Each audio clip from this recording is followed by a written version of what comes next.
नमस्कार, मैं हूं सत्यपाल और आप देख रहे हैं CWB हिंदी न्यूज।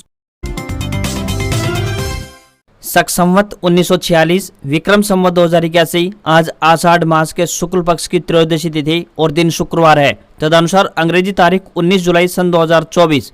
त्रयोदशी तिथि शुक्रवार शाम 7:42 तक रहेगी। सबसे पहले आज के मुख्य समाचार। हरियाणा में रेल यात्रियों के लिए आसान हुआ सफर, 18 पैसेंजर ट्रेनों की बढ़ी रफ्तार। Ex serviceman contributory health scheme Sirsa में आई विभिन्न पदों पर भर्ती, बताएंगे पूरी अपडेट। हरियाणा के किसानों को मिली एशिया की सबसे बड़ी फल सब्जी मंडी की सौगात, सीएम ने किया उद्घाटन। सुप्रीम कोर्ट का आदेश, नीट रिजल्ट सिटी और सेंटर वाइज जारी हो। एनटीए शनिवार दोपहर 12 बजे तक वेबसाइट पर अपलोड करे रिजल्ट। अगली सुनवाई 22 जुलाई को होगी। हरियाणा में अब सड़क दुर्घटना पीड़ितों को मिलेगी कैशलेस उपचार की सुविधा, 15 दिनों में होगा भुगतान। हरियाणा में कॉलेज जाने वाले विद्यार्थियों की लगेगी ऑनलाइन हाजिरी, 1 अगस्त से शुरू होंगी ये खास एप्लीकेशन। CSIR UGC नेट परीक्षा के लिए जारी हुई इंटीमेशन स्लिप, आधिकारिक वेबसाइट के जरिए जानिए किस शहर में है आपकी परीक्षा। अमित शाह के दौरे के बाद हरियाणा कांग्रेस MLA पर रेड, हुड्डा के करीबी के 15 ठिकानों पर पहुंची ED, 1392 करोड़ बैंक घोटाले केस में एक्शन। हरियाणा में गोपाल कांडा ने बढ़ाई बीजेपी की टेंशन, दिल्ली में सीनियर नेताओं से मिलने पहुंचे, विधानसभा की 15 सीटों की रखी मांग। श्रीलंका दौरे के लिए टीम इंडिया का ऐलान हुआ। T20 सीरीज में कप्तानी करेंगे सूर्य कुमार यादव, वनडे में रोहित कैप्टन। तो वहीं वनडे सीरीज की शुरुआत 2 अगस्त से कोलंबो में होगी। और यूपी के गोंडा में चंडीगढ़ डिब्रूगढ़ एक्सप्रेस पटरी से उतरी, 2 की मौत। एक्सीडेंट के पहले ड्राइवर ने सुनी धमाके की आवाज, 21 कोच पटरी से उतरे। और अब खबरें विस्तार से। हरियाणा में एक बार फिर से मानसून एक्टिव मोड में नजर आ रहा है। 18 और 19 जुलाई को इसका असर देखने को मिलेगा। करीब 1 घंटे तक दादरी में बादल जमकर बरसे हैं। इस दौरान सड़कों और गलियों में जलभराव से लोगों को खासी परेशानी का सामना करना पड़ा। प्रदेश के उत्तरी इलाकों में बारिश की संभावना बनी हुई है। अन्य इलाकों में हल्की से लेकर मध्यम बारिश, वहीं यमुनानगर और आसपास के इलाकों में भारी बारिश का अनुमान मौसम विभाग ने व्यक्त किया है। इससे तापमान में कमी दर्ज होगी। प्रदेश में 2 दिन तक मानसूनी गतिविधियां एक्टिव रहेंगी। उसके बाद मौसम सामान्य हो जाएगा। बारिश के बाद निकलने वाली धूप से लोगों को उमस का सामना करना पड़ सकता है। एक्स सर्विसमैन कंट्रीब्यूटरी यानी ECHS health scheme station Sirsa में क्लर्क व नर्सिंग असिस्टेंट व कई अन्य पदों पर नियुक्ति हो रही है। बता दें कि ये भर्तियां संविदा आधार पर की जाएंगी। उम्मीदवार इन पदों के लिए ऑफलाइन माध्यम से अप्लाई कर सकते हैं। मेल और फीमेल दोनों कैंडिडेट्स आवेदन भेज सकते हैं। इंटरव्यू का स्थान की बात करें तो स्टेशन मुख्यालय ECHS 45 विंग वायुसेना स्टेशन सिरसा रहेगा। इंटरव्यू का समय और तिथि की बात करें तो 8 अगस्त सुबह 9 बजे से लेकर शाम 5 बजे तक रहेगा। क्लर्क, नर्सिंग सहायक, ड्राइवर और डेंटल हाइजीनिस्ट के पदों पर यह भर्तियां होने वाली है। न्यूनतम आयु 18 वर्ष और अधिकतम आयु 53 वर्ष निर्धारित की गई है। आवेदन करने की आखिरी तारीख की बात करें तो 6 अगस्त 2024 रहेगी।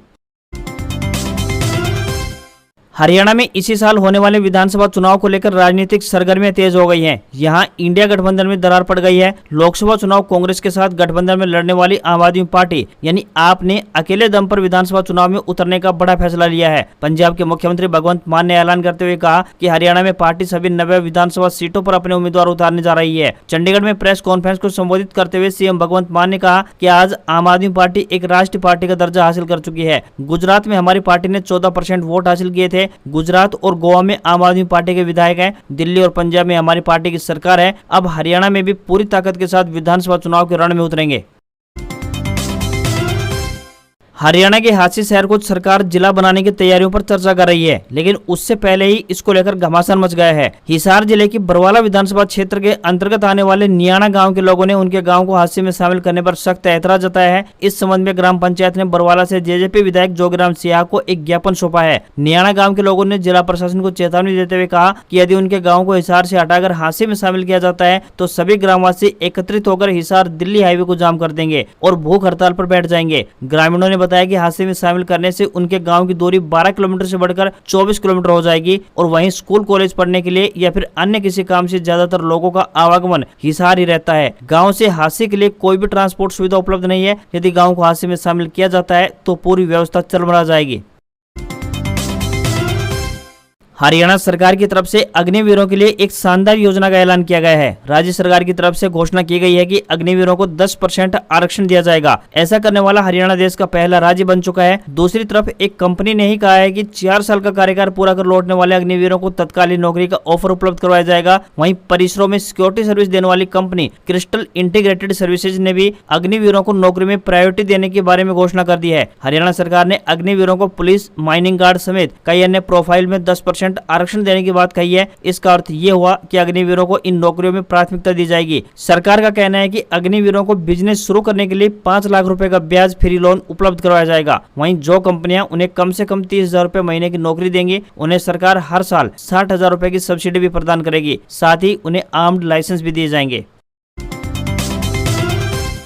हरियाणा में अब सड़क दुर्घटना में घायल हुए व्यक्ति का बिना किसी पैसे के सरकारी या फिर प्राइवेट अस्पताल में इलाज हो पाएगा। एक प्रेस कॉन्फ्रेंस में जानकारी देते हुए मुख्यमंत्री नायब सिंह सैनी द्वारा बताया गया है कि जो व्यक्ति सड़क दुर्घटना में घायल होते हैं, उन्हें सहायता पहुंचाने के लिए केंद्र सरकार की तरह हमने भी एक नई सरलीकरण योजना की शुरुआत की है। हिट एंड रन दुर्घटना के पीड़ितों को अब कैशलेस उपचार की सुविधा तो दी ही जाएगी, साथ ही उन्हें मुआवजा भी मिलेगा। उपचार में लगने वाले खर्च के भुगतान की समय सीमा भी तय कर दी गई है। कैशलेस उपचार की सुविधा दुर्घटना पीड़ितों को दी जाएगी, चाहे उनके वाहन बीमाकृत हो या फिर नहीं हो। इलाज में लगने वाले खर्च को हरियाणा रोड सेफ्टी फंड से वहन किया जाएगा। पीड़ित व्यक्ति के इलाज के समय दवाई इत्यादि पर जो खर्च लगेगा, उसका भुगतान 15 दिनों के अंदर अंदर कर दिया जाएगा। अगर घायल व्यक्ति की मौत हो जाती है तो परिजनों को मुआवजा मिलेगा। कोई भी घटना होने पर डायल 112 पर कॉल जाने के बाद 112 घायल व्यक्ति को नजदीकी अस्पताल तक लेकर जाएगा। इलाज कैशलेस होगा, सारा खर्च सरकार वहन करेगी। हरियाणा के कॉलेजों के विद्यार्थी अब बंक यानी फरलो नहीं मार पाएंगे। इसके लिए उच्चतर शिक्षा विभाग की तरफ से एक बड़ा फैसला लिया गया है। इस निर्णय के अनुसार कॉलेज के सभी विद्यार्थियों की अब ऑनलाइन हाजिरी लगाई जाएगी। इसके लिए एप्लीकेशन भी तैयार करवा ली गई है और 1 अगस्त से चालू भी हो जाएगी। इस बारे में विभाग की तरफ से आदेश जारी कर दिए गए हैं। परंपरागत हाजिरी सिस्टम में विद्यार्थी अगर फरलो मारते तो उसकी रिपोर्ट कॉलेज के मुखिया या विभाग तक नहीं पहुँच पाती थी। अभिभावकों को भी पता नहीं चलता था कि उनके बच्चे कॉलेज में रेगुलर रूप से जा रहे हैं या फिर नहीं। अब विभाग ने मोबाइल एप्लीकेशन तैयार करवाई है। अब एप्लीकेशन के माध्यम से विद्यार्थियों की ऑनलाइन हाजिरी भी लगाई जाएगी।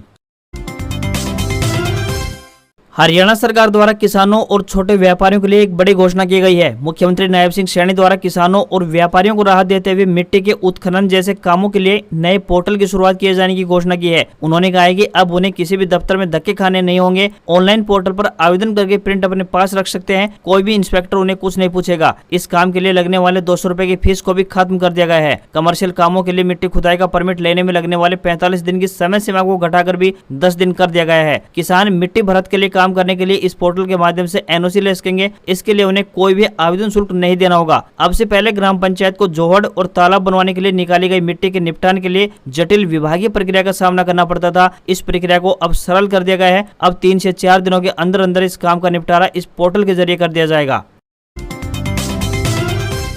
हरियाणा सरकार ने किसानों को एक बड़ी सौगात दी है। सीएम नायब सैनी ने पंचकुला के पिंजौर में एशिया की सबसे बड़ी सेब, फल एवं सब्जी मंडी का उद्घाटन किया। इस दौरान उन्होंने कहा कि जल्दी पिंजौर में दूसरे चरण का भी उद्घाटन किया जाएगा। तकरीबन 220 करोड़ रुपए की लागत से इस मंडी को 78 एकड़ भूमि पर तैयार किया जा रहा है। सीएम ने इस अवसर पर कहा कि आज हमारे लिए गर्व का दिन है। इस मंडी से न सिर्फ हरियाणा बल्कि अन्य राज्यों से बागवानी खेती करने वाले किसानों को भी फायदा पहुंचेगा। सीएम नायब सिंह सैनी ने कहा कि एशिया की सबसे बड़ी सेब, फल और सब्जी मंडी के निर्माण से हिमाचल प्रदेश, जम्मू एवं कश्मीर, चंडीगढ़, पंचकुला और मोहाली समेत उत्तरी क्षेत्र की सभी आवश्यकताएं पूरी होंगी। इस मंडी में 70 दुकान और प्लाट की ई नीलामी भी की गई है। उन्होंने कहा कि मंडी में कई प्रकार की आधुनिक सुविधाएं भी उपलब्ध करवाई जाएंगी।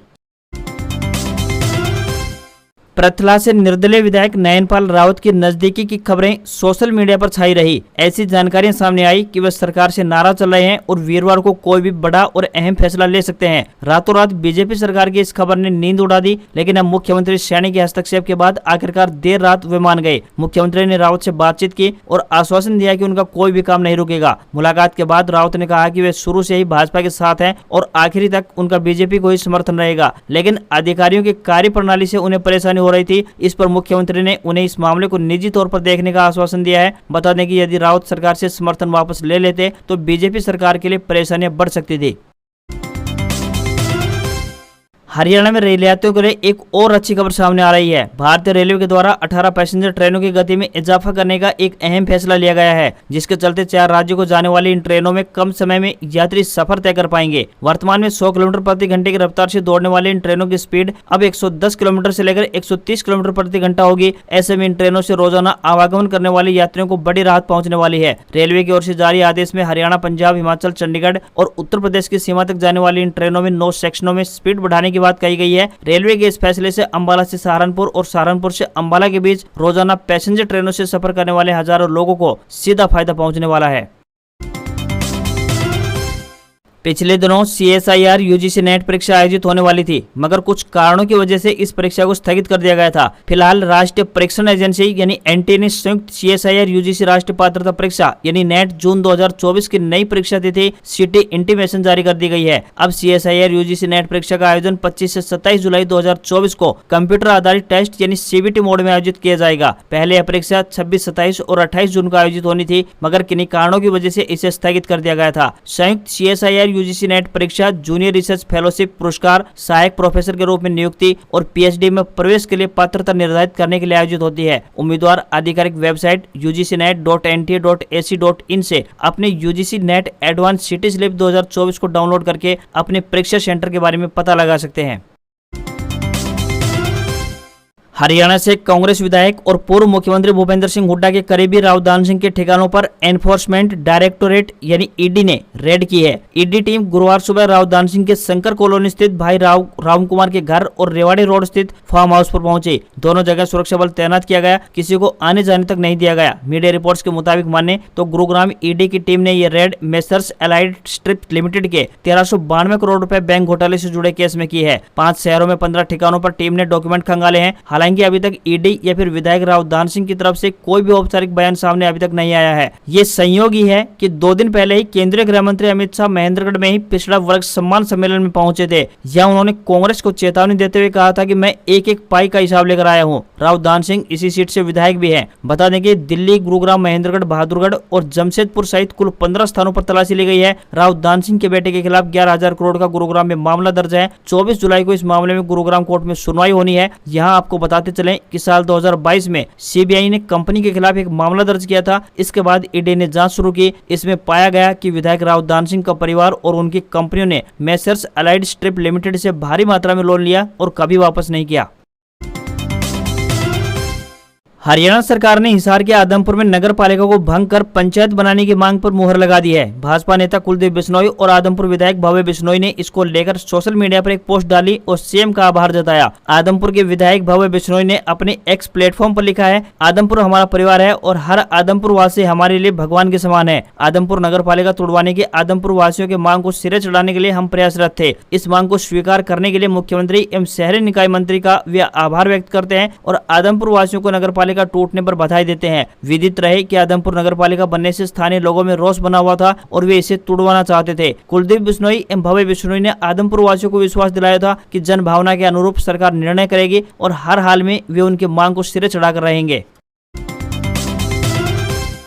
भारतीय शेयर बाजार ने लगातार दूसरे कारोबारी दिन अपना नया ऑल टाइम हाई बनाया। कारोबार के दौरान सेंसेक्स ने 81,522 और निफ्टी ने 24,829 का स्तर छुआ। हालांकि बाद में थोड़ा बाजार नीचे आया और सेंसेक्स 626 अंक की तेजी के साथ 81,343 के स्तर पर क्लोज हुआ। तो वहीं निफ्टी में भी 187 अंकों की तेजी रही और ये 24,800 के स्तर पर क्लोज हुआ। वहीं 10 ग्राम 24 कैरेट सोना 640 रुपए चढ़कर 73,979 रुपए पर पहुंच गया है। वहीं 1 किलो चांदी की कीमत 459 रुपए फिसलकर 91,555 रुपए प्रति किलो बिक रही है। आज खबरों में बस इतना ही। देखते रहिए आपका अपना हरियाणा का सबसे बेहतरीन news channel CWB Hindi news. नमस्कार। इसी आशा के साथ आपका दिन शुभ रहे।